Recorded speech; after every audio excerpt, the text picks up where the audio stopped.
Hey there YouTube, Travis here.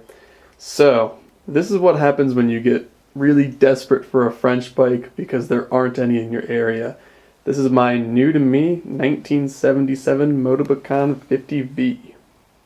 Now I'll admit I don't know very much about these bikes, but I do know that this one is a complete boat anchor. Unfortunately, I got a little excited. I'll post some photos here of what it looked like when I got it. But it just so happened that last weekend I went to the Build and Gather that Chad Burke hosts, and there was such an advantage there because there were a few people walking around that had dealer tools for these bikes. So while I was there, I went ahead and disassembled the engine. We'll take a look at some of those parts here in a second. But there are some good things. On one hand, most of this stuff is pretty rusty and seized, which is not going to be too much fun. The motor was completely locked up. The variator spins. It's kind of nice. And it is relatively complete. So, speedometer reads 3,400 or so miles. Man, I can't get over some of the stuff on this thing. Like, the grips have almost completely eroded away. This thing's been outside for a long time.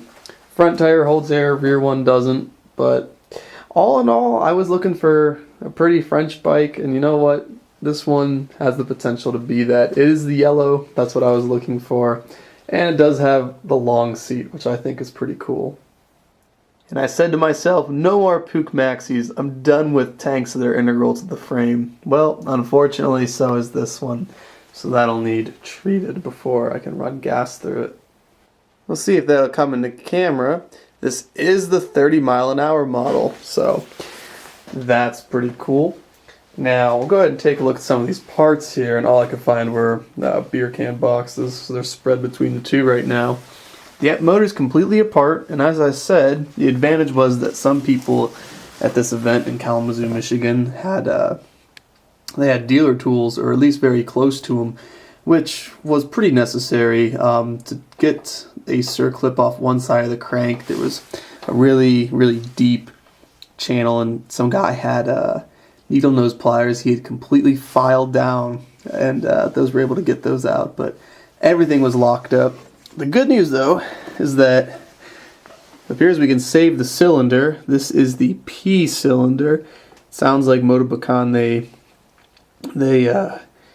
they number their cylinders by alphabet, and it sounds like you have to get a matching piston for this cylinder. There's no like generic piston for these guys.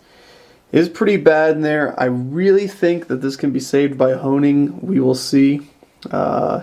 Intake is still on here. What else? Here's what the head looked like. Oh boy. Sure hope I remember how to put this back together, YouTube. That's a joke. Variator. And all these parts are in there, so that should be pretty exciting. Splitting the engine cases. We got one more bearing to get out of there.